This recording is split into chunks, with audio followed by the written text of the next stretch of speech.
Oh. Whoa. Jaclyn Hill, blush and bronzer duos, highlighters. We're getting into the reviews today. I haven't tried these products yet. This is definitely a first impressions. I feel like from a first impressions, I will know if I like these products or not.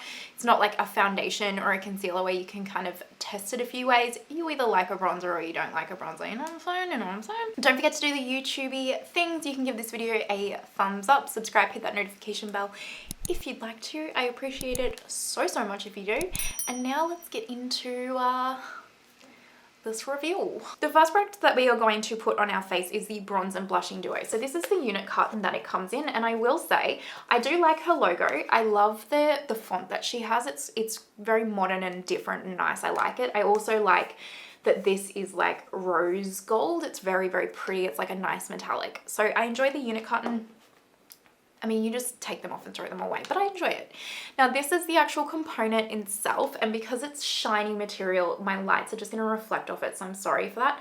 Now, you have the giant J here, which you like, and then you have the Jaclyn logo up here. Now, in terms of this is quite bulky, as I'm sure you've seen in many reviews. And just to give you a reference point of how thick this is a Pat Mcgrath palette, which if any of you have ever held a Pat Mcgrath palette, you know that they're very heavy and they're very like bulky almost. This feels heavy and luxe. This does not feel heavy and luxe, if that kind of makes sense. I mean, it kind of feels luxe because it's so thick, but these are heavy. If you've ever felt a Pat Mcgrath palette before, you know that they're like that heavy, expensive feeling. And this doesn't have that. This is very light. So I'm going to come back to this point. So this is what the component looks like opened up. So you get a mirror and it kind of leans back, which I do really like that, because I think if you were to go like traveling again, if we ever can, I say that every video, if we can ever travel again, this would be good. But you can kind of really use this as a mirror, and it is a really good quality mirror. So in terms of that, I really do like it. And then this is the actual like product itself. So this is Pink Me Up and this is Oh Honey. Is it Pink Me Up or is it Pink Me Up Honey? It's just Pink Me Up. So this is Pink Me Up and Oh Honey, the bronzer. And this is the first like shade in the range. I saw in Samantha Raventhal's review that she was saying how she hated the packaging at first and then it like really started to grow on her. And I kind of was like, how does that even happen? How do you like, surely you just know if you like this or not. And I actually really agree with her, because when I pulled this out of the box from shipping, I was kind of like, oh, yeah, okay, like it's nice, but it also feels cheap at the same time. Like I couldn't, but the more that I like handle it and the more that I kind of look at it and all that kind of stuff, the more I like it. And the more it, like, yeah, the more it grows on me. So I do kind of understand that. And I'd be interested to see if any of you have purchased these products, like what your feeling is. Was yours the same, where you kind of picked it up and was like, and then it grew on you? Or were you the opposite? Or you just loved or hated it at the start? Let me know your thoughts. I picked up two of the highlighters. I picked up the larger one in Sparks. Is it Sparks? Yeah. And then the little one in Iced, because I wasn't sure quite which color was going to kind of look good on me. And then also this one was like $16 US and this one was $29 US. So I was just like, I'll just get both of them. We'll see how we go. I like these components. This is one that definitely feels cheaper than the blush one. The blush one feels way, and it's actually heavier. So this one is way more luxe in terms of packaging than this. I like the color. It's just very fingerprinty. All of these packaging, like high-end packaging, is very fingerprinty, which is fine. It's just that like it looks good, but then when you get your fingerprints over it, it's annoying as all hell. Anyway, this just kind of, this like lid, it just feels plasticky and cheap, if I'm being completely honest with you. The bottom part feels okay, but it's, yeah, it doesn't feel super luxe, if that kind of makes sense. All right, let's go ahead and put these on. I just need to, Let's zoom you guys in so that you can see, hey? Okay, hopefully you guys can see. Let's go ahead with the Oh Honey bronzer first. Now, surprisingly, this is just an angle brush. It doesn't have a name anymore. It has a lot of kick up in here, which is really quite surprising. I wasn't expecting that. I'm not saying it's a bad thing. I just wasn't expecting it for a baked formula. I don't know why. I don't have any experience with this. All right, let's go. Let's see how I don't know if the camera just picked up how powdery this is. Like the powder is like, I don't like that. It's not bad though, but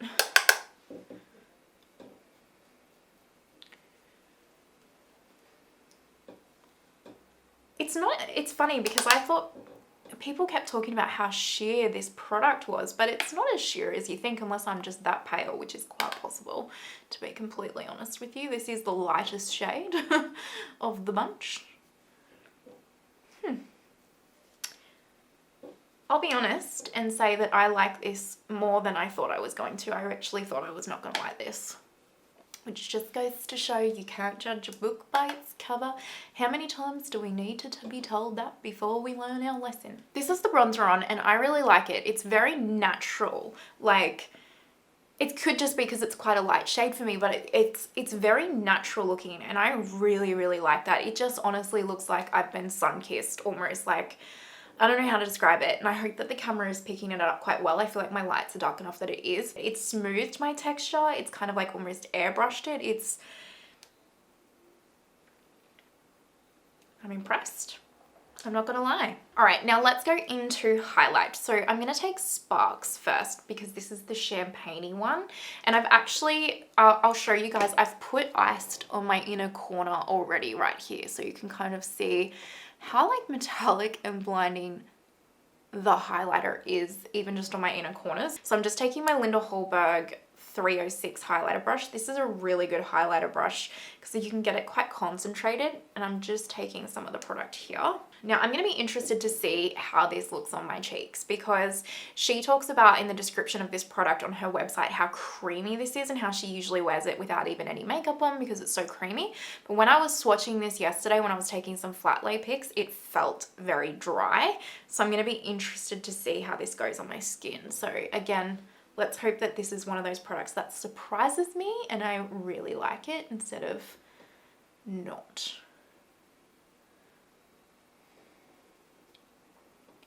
Because Jaclyn is the queen of highlight. She did create Champagne Pop, which is one of my all-time faves. So,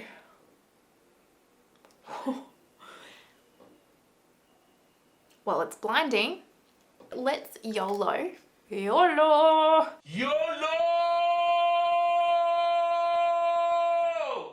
And put a little bit of ice on the top. Just a little bit. Because we're not apparently highlighted enough. Whoa.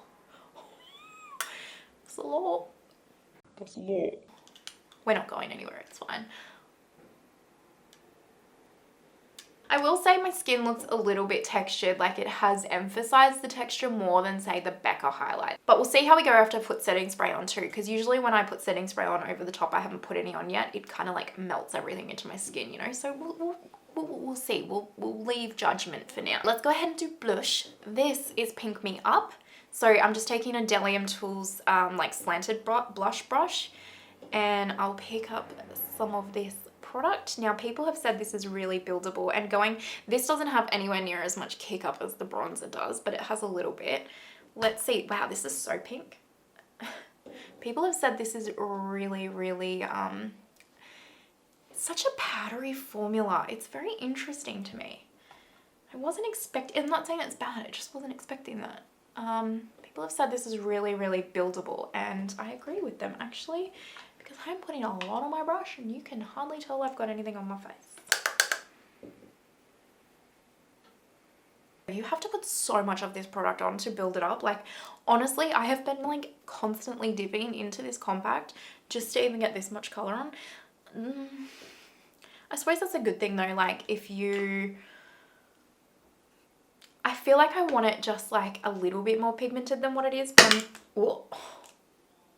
I feel like I want it just a little bit more pigmented than what the product is, but I'm not mad at it at the same time. This is very intriguing to me. All right, let's go ahead and use setting spray and let's see how these products go with that, because usually I always set my powder products with my setting spray and then kind of like use my sponge to pat it out. It usually just melts everything into the skin. That's just the NYX Dewy Setting Spray if you're wondering. And then I just grab my sponge and I just kind of do this. Okay, so I've set my face and I've just tapped it out lightly with a sponge, and it has definitely taken all of the texture away that was showing from my highlighter. So my highlighter, you can actually see the before and after. Like my highlighter now just looks like it's more of a glow from within than like that bam in your face highlighter. So for me, I love that for me because it doesn't look textured. It doesn't look as like, oh, she's definitely got a lot of makeup on it. It looks a lot more natural in real life. So I'm impressed with that. So I'm just going to go and finish up my lips and everything, and then I'm going to come back and I'm going to talk you guys through how I'm feeling, because I'm a little bit like, So I'm going to go and collect my thoughts and I'll be back. Okay? Okay, so my face is finished, my lips are done, all that kind of stuff. Again, all the products and everything will be linked down below for you if you're interested. Now, let's wrap up my thoughts on these Jaclyn Hill products. I'm pleasantly surprised. Yeah, pleasantly surprised. Am I so blown away from these products that I think you should run out and purchase them? Am I so blown away about these products that I'm gonna like rave about them like I do the Kosas Cloud Set Powder? No. But I'm not like indifferent about these products either, if that kind of makes sense. Like, I think they're good products. Will I continue to reach for this as long as it doesn't break me out? Yes, I will. I think this is a beautiful, actually, you know what? If you are someone that wants an everyday bronzer and blush that looks beautiful on your skin, that just melts on into your skin, and you're not like, if you're my skin tone, because unfortunately the shade range for these is pretty poor. I'm going to be completely honest with you. It's very, very, very poor, and it's extremely disappointing. But if you're like my skin tone, fairer or just a little bit darker than me, this is going to be very natural on your skin, and the other shades, like it's a very, very natural product is how I can kind of explain it. These highlighters, probably the opposite of that, if I'm being completely honest with you, although you can see from when I very first initially applied these highlighters to now, it's definitely a lot more of like a glow within highlighter, and that's the setting spray and like really pushing that in with the sponge kind of technique. So I think if you're someone that wants a highlighter that you can dull down or like, you know, mute down a little bit, and then also have one that's like really bam in your face, then this is a really good option for you. That's pretty much my 2 cents. I don't think you need to like rush out and go and purchase them straight away. They're not something like the Kosas Cloud Set Powder where I'm like, go and buy it. You will not regret it. I don't feel that way. However, I think if you're a Jaclyn fan and you're interested, or if you're just someone that's like, actually that product in general just looks interesting to me, and I'm a natural everyday makeup wearer that just wants something that's not really a lot of fuss, then I think these products are really nice, and I think that you would really enjoy them. But they're definitely not a must-have in my opinion, but I think that they're lovely products. Hopefully that makes sense. Hopefully this video is semi-watchable, because I feel like I've just been freaking all over the place. Anyway, let's wrap it on up. Let me know. I'm very, very, very curious and interested to know if you've personally picked these products up, what you think of them. Have they worked for you? Have they not worked for you? Just let me know your thoughts down below. Are you giving Jaclyn another chance? Have you never heard of her? Let me know. Let me know. Now, don't forget, if you enjoyed the video, you can give it a thumbs up, subscribe, hit that notification bell. Thank you so much if you do. If you're watching to this point, you are just a cute little button. Thank you. And I hope you have an amazing day wherever you are in the world, and I will see you next time. Bye.